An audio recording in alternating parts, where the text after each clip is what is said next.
My 13-year-old niece giggled. Mom says, if you disappeared tomorrow, no one would even notice.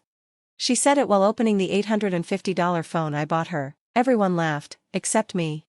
I nodded, then I pulled out my phone and, with 2 taps, I shut off every payment, credit line, bill, and subscription I had set up for them. Gone. That night, I packed a small bag, left, and cut off all contact. I disappeared. I left behind one black backpack. Inside, they found the same cruel line my niece had said, still echoing in my head. She peeled the plastic off her new phone with a smile. Her hands were small and gentle, but her words, they hurt like a knife. Around us, the room buzzed with voices, about 30 family members talking, laughing, not really paying attention. A birthday cake sat on the table, waiting to be cut, but I already felt like I was burning inside. My sister Gloria sat on the couch, scrolling through her phone. She smirked, pleased with herself. Mom was in the kitchen pretending she didn't hear anything, but I noticed her shoulders lift. She approved. Dad, he didn't hide anything. He laughed, lifted his beer, and said, well, she's not wrong. Everyone laughed, even Uncle Gary, who barely knew me, chuckled. I stood there, feeling stupid. I was always the one who paid, who helped, who wasn't enough. Thanks for the phone, Uncle, my niece said, already ignoring me and leaning into her mom. I stood still, my face was hot, my chest tight, the room felt like it was closing in. I didn't say anything. I just nodded and smiled, like always. Then Gloria looked at me, our eyes met, she looked happy, like she won. Let's cut the cake, Mom called out, cheerful, as if nothing had happened. But I still felt the sting of those words.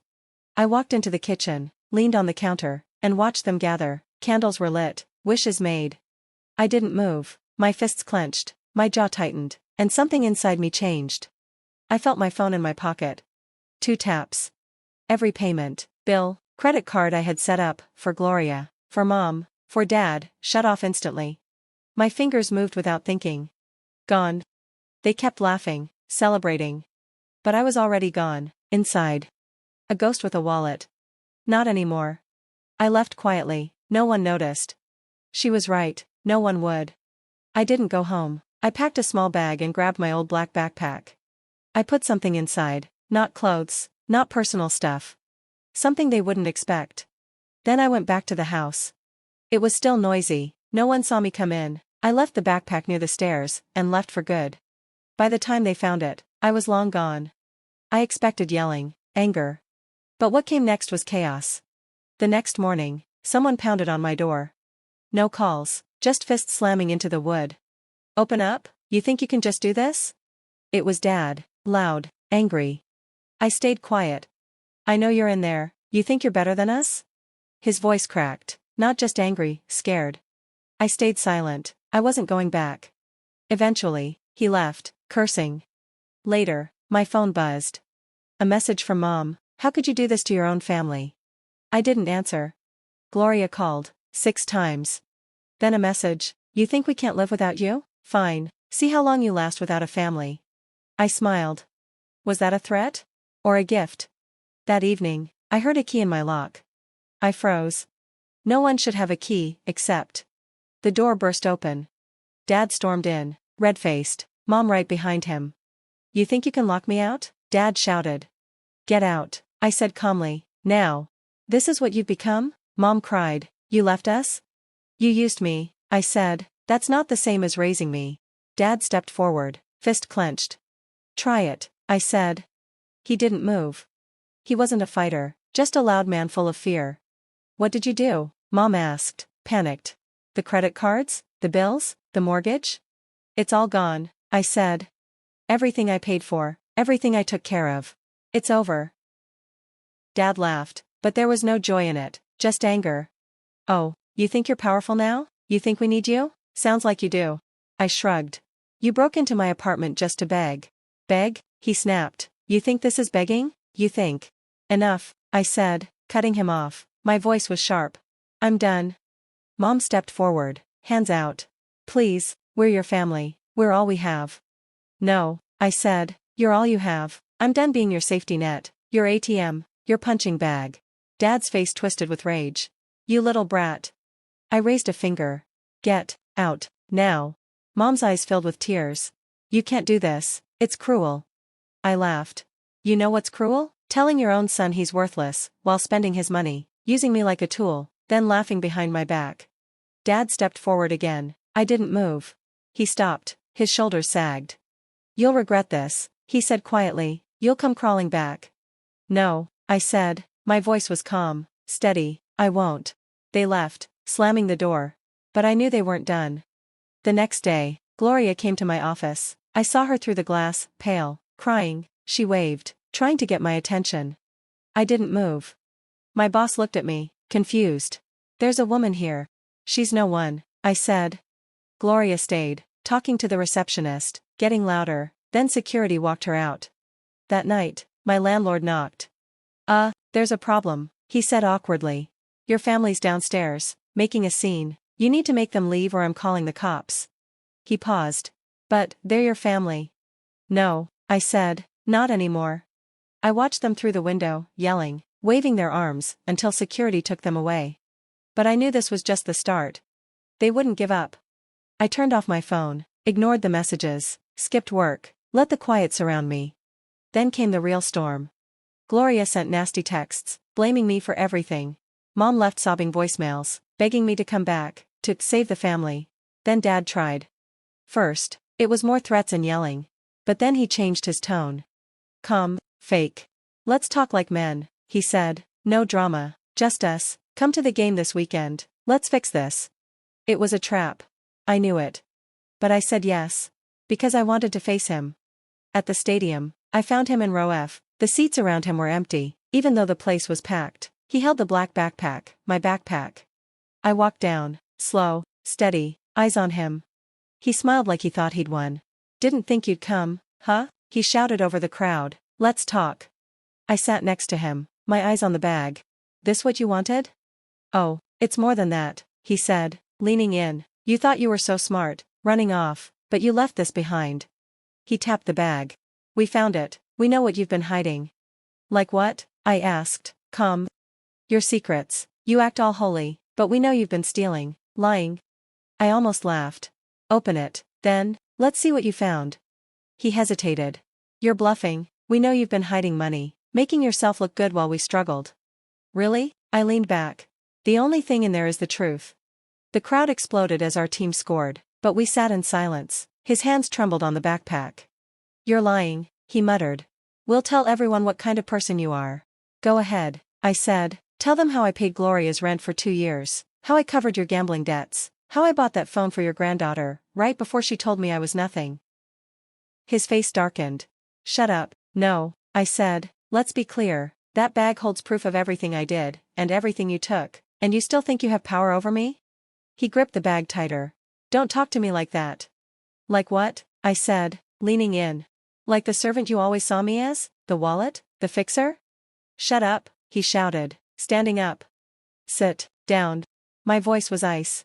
He froze. For a second, I saw it, fear in his eyes. He forced a laugh. What, you gonna hit me now? You think anyone here's on your side? You think they're on yours? I said, pointing to the crowd. To them, you're just some angry old guy with a bag full of regrets. He growled. You selfish little.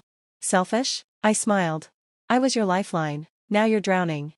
He swung at me. I saw it coming, slow, shaky, and didn't move. His fist stopped inches from my face. He was trembling. I should have left you in the street, he whispered. You were always a parasite. I leaned in close. Funny, that's exactly what I thought about you. His hand dropped, his shoulders slumped. The crowd cheered, not for us, but it might as well have been. I grabbed the backpack from his lap. He didn't stop me. You want to know what's in here? I stood up, voice raised just enough.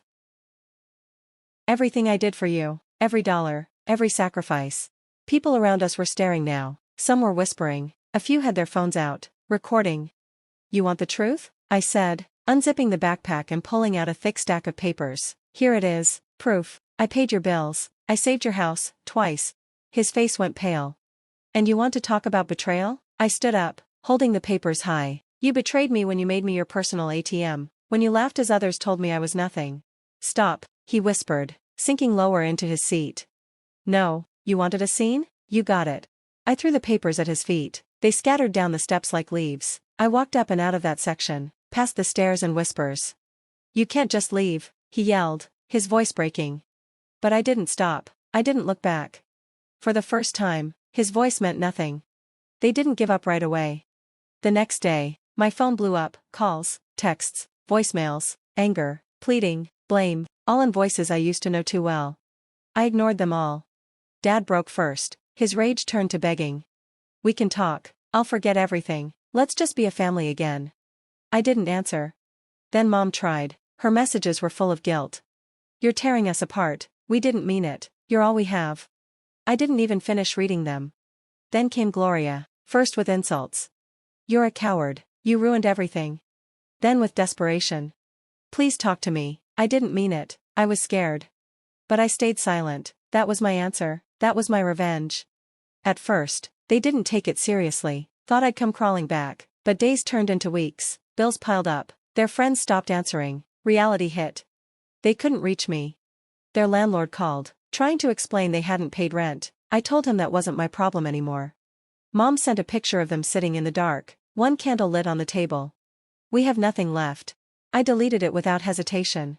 One evening, on my way home from the store, I saw Dad outside my building, pacing like a man losing his mind. He looked sick, scared. He saw me and rushed forward. You can't do this, you're my son. No, I was your wallet. He stepped in front of me, trying to block my path. We raised you, we gave you everything. You used me. I looked him straight in the eye. Now you have nothing. He grabbed my arm, desperate.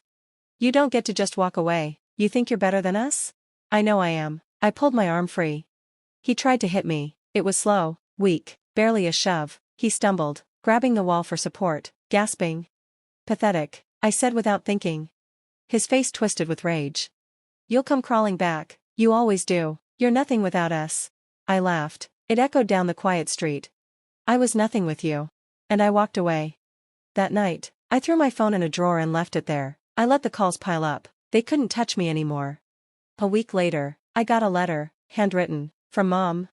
Your father is sick, Gloria's falling apart, please come home, you're the only one who can fix this. I crumpled it, threw it away. They were falling apart. Good. Because for the first time, I wasn't. I didn't move, didn't change my number, didn't hide. But I stopped being part of their world. And it fell apart without me. Gloria's friends ghosted her, Mom's relatives stopped calling, Dad got fired after too many angry outbursts. But I didn't care. I lived. I cooked, slept peacefully, took walks without worrying about texts asking for money, or guilt trips, or chaos. They were just ghosts now. And I was free. Months passed, silence became comfort. I woke when I wanted, ate without guilt, explored the city I once ignored. Sometimes I'd still pause, expecting a vibration, a message, a desperate voice. But it never came. I had done the unthinkable. I let them go. One autumn morning, I walked past the cafe where I used to buy cakes for Gloria's birthday, the store where I bought gifts, the restaurant where I always paid. Now, just memories, just ghosts. On a corner, a street musician played a slow, honest song, his voice rough, his fingers steady. I stopped and listened. It wasn't a song about love or loss. It was a song about letting go. I stood there quietly as people passed, breathing it in. When he finished, I dropped a 20 into his case. He nodded. I smiled. Not because I had to, not because someone expected it. But because I wanted to. That's the difference. I didn't need them. I never did. I walked away. And I was free.